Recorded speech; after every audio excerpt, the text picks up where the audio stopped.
Natural existent के against जाने की वजह से एक फीमेल की लाइफ में हैप्पीनेस और सेटिस्फेक्शन की कमी आ जाती है।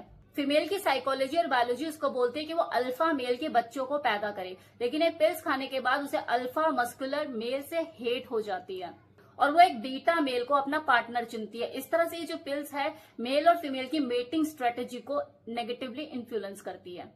सेक्स पर बेस्ड क्वेश्चन सबसे ऑकवर्ड कॉन्वर्जेशन के लिस्ट में टॉप पर आते हैं और लकीली आज इस वीडियो में हम उन्हीं क्वेश्चंस के ऊपर बात करेंगे जो ज्यादातर लोगों के दिमाग में चलते हैं। उनका जवाब उन्हें कभी मिल पाता है तो कभी नहीं, और कभी तो अपने क्वेरीज के चलते वो गलत फहमियों का शिकार भी हो जाते हैं। तो क्वेश्चन नंबर 1, क्या एक से ज्यादा पार्टनर के साथ सेक्स करना ठीक है? ये क्वेश्चन हमारे सोसाइटी के रूल से ज्यादा हमारी एवोल्यूशनरी हिस्ट्री पर फोकस करता है, क्योंकि हिस्ट्री में ज्यादातर हम इंसान या हमारे एंसेस्टर पॉलीगैमस रहे हैं, मतलब एक इंसान के एक से ज्यादा सेक्सुअल पार्टनर होना। लेकिन जब हजारों साल पहले एग्रीकल्चर की शुरुआत हुई तो हमारे एंसेस्टर्स के पास रिसोर्सेज बढ़ने लगे, तब गिने चुने मेल के पास ज्यादा पावर आने लग गई और फिर उस टाइम उनकी सोसाइटी में पॉलीगेमी इंट्रोड्यूस हुई, यानी कि मल्टीपल फीमेल का एक पावरफुल मेल को शेयर करना। इस तरह से एक पावरफुल हेल्दी मेल अपने जीन्स को मैक्सिमम लड़कियों में डिस्ट्रीब्यूट कर पाते थे और लड़कियों को अपने और अपने बच्चों के लिए एक रिसोर्सेज भरी आरामदायक जिंदगी मिल जाती थी। क्योंकि एवोल्यूशनरी एक्सिस्टेंस आज भी एग्जिस्ट करती है, क्योंकि हर लड़की इस तरह का पार्टनर चूज करना चाहती है जो उसके बराबर या उससे ऊपर हो। इसीलिए एक फीमेल अपने और अपने बच्चों के सर्वाइवल के लिए एक ही इंसान के साथ रिलेशनशिप में आना प्रेफर करती है, जबकि एक मेल आज भी उसी सिस्टम को फॉलो कर रहा है कि वो अपना जीन मल्टीपल पार्टनर को दे और अपने जीन के सर्वाइवल चेन को मैक्सिमाइज करे।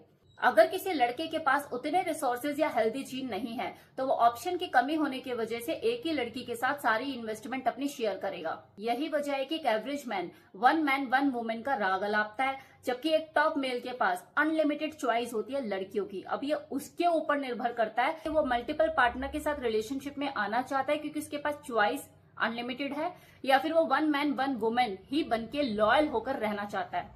अब अगर हम कल्चरल जजमेंट को हटाकर देखें तो ये जो सवाल है ना कि मल्टीपल पार्टनर के साथ रिलेशनशिप में आना ये सही है या गलत, तो ये डिपेंड करेगा एक मेल की वैल्यू के ऊपर। अगर उसकी वैल्यू ज्यादा है तो एक फीमेल उसे शेयर करना बेहतर मानेगी और उसके साथ लॉयल भी रहेगी, बजाय इसके कि वो किसी लो वैल्यू मेल के साथ रिप्रोड्यूस करे। ना दूसरा सवाल, चीटिंग के पीछे का रीजन क्या है? लोग चीट क्यों करते हैं?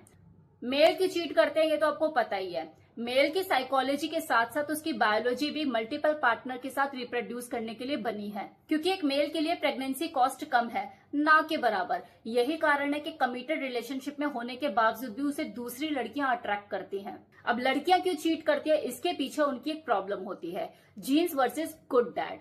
जो क्वालिटी किसी मेल को एक अच्छा लॉन्ग टर्म पार्टनर बनाती है, एक अच्छा बाप बनाती है, और जो क्वालिटी किसी मेल को एक अच्छा मेटिंग पार्टनर बनाती है, ये दोनों ही क्वालिटी एक ही मेल में मिलना बहुत रेयर होता है।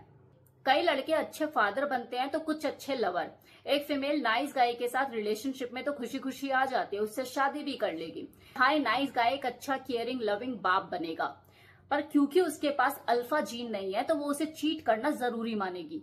लेकिन जिस लड़की को लकीली अल्फा ट्रेट और नाइस गाय की क्वालिटी एक ही मेल में मिल जाती है, उस लड़की के अपने पार्टनर को चीट करने के चांसेस कम हो जाते हैं, ना कि बराबर। नाउ थर्ड क्वेश्चन, एक इंडियन मेल को वर्जिन लड़की क्यों चाहिए होती है? ये सवाल मेल हो या फीमेल सबके दिमाग में चलता है, और सिर्फ इंडियन ही नहीं, दुनिया के सारे कल्चर में मेल को वर्जिन वाइफ चाहिए होती है। ये सवाल सरफेस लेवल पे बहुत ऑफेंसिव और बैकवर्ड लगता है, लेकिन साइकोलॉजी बताती है कि इसके पीछे का रीजन ये है कि मेल इंश्योर करना चाहते हैं कि जिस लड़की से उनकी शादी होने वाली है वो उन्हीं का ही बच्चा कैरी करेगी।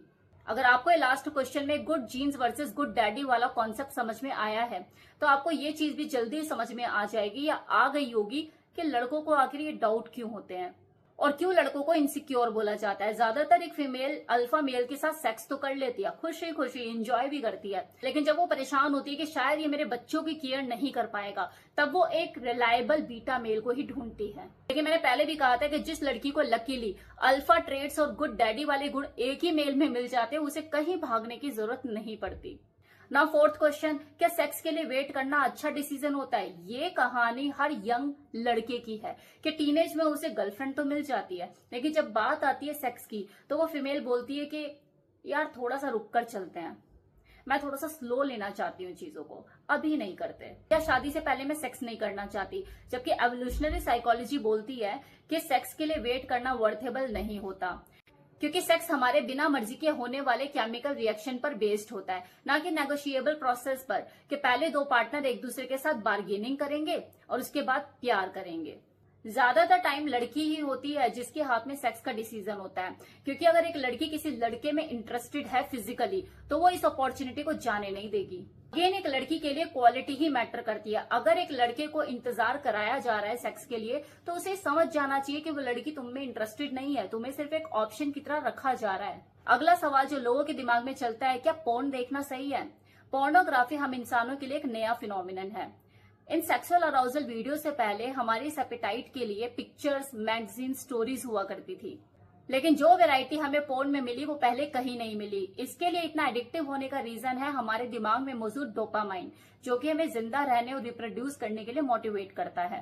सेम इंसान के साथ बार बार सेक्स करने के बाद हमारा दिमाग डोपामाइन बनाना कम कर देता है, पर जैसे ही हम किसी नए इंसान के साथ मेट करते हैं कि डोपामाइन दोबारा बढ़ जाता है। कई स्टडीज में ये देखा गया कि जब किसी मेल को किसी नई लड़की के साथ मेट कराया गया तो उनका टेस्टोस्टेरोन बढ़ा, और जो पोर्न है वो लड़कों के इसी रिप्रोडक्टिव फैक्टर को टारगेट करता है।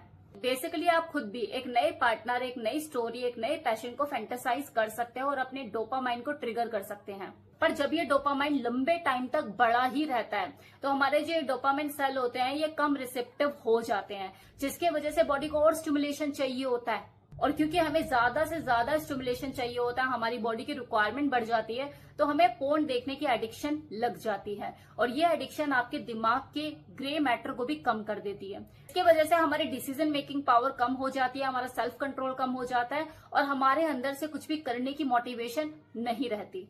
और सबसे बड़ी बात, रियल इंसान के साथ रियल टाइम एंजॉयमेंट, वो सेक्स करने की जो डिजायर होती है वो कम हो जाती है। Now next question is birth control पिल। ये फीमेल की साइकोलॉजी को किस तरह से इन्फ्लुएंस करती है? ये हिस्ट्री में सबसे बड़ी और यूनिक इन्वेंशन में से एक है कि एक फीमेल अपने रिप्रोडक्टिव फंक्शंस को खुद से कंट्रोल कर सकती है, लेकिन ये बेनिफिट किसी फीमेल को काफी बड़ी कॉस्ट में आते हैं, क्योंकि बर्थ कंट्रोल पिल को यूज करने से उनकी बॉडी में हार्मोनल चेंजेस आते हैं। एस्ट्रोजन मात्रा कम होने की वजह से उनकी वॉइस में चेंजेस होने लगते हैं। तो अपनी बॉडी में ऐसा लगता है कि जैसे वो पहले से ही प्रेग्नेंट है। एक हाई वैल्यू मेल के साथ मेट करने की बजाय वो एक लो वैल्यू मेल के साथ मेट करना ज्यादा पसंद करती है। अपनी नेचुरल एक्सिस्टेंट के अगेंस्ट जाने की वजह से एक फीमेल की लाइफ में हैप्पीनेस और सेटिस्फेक्शन की कमी आ जाती है।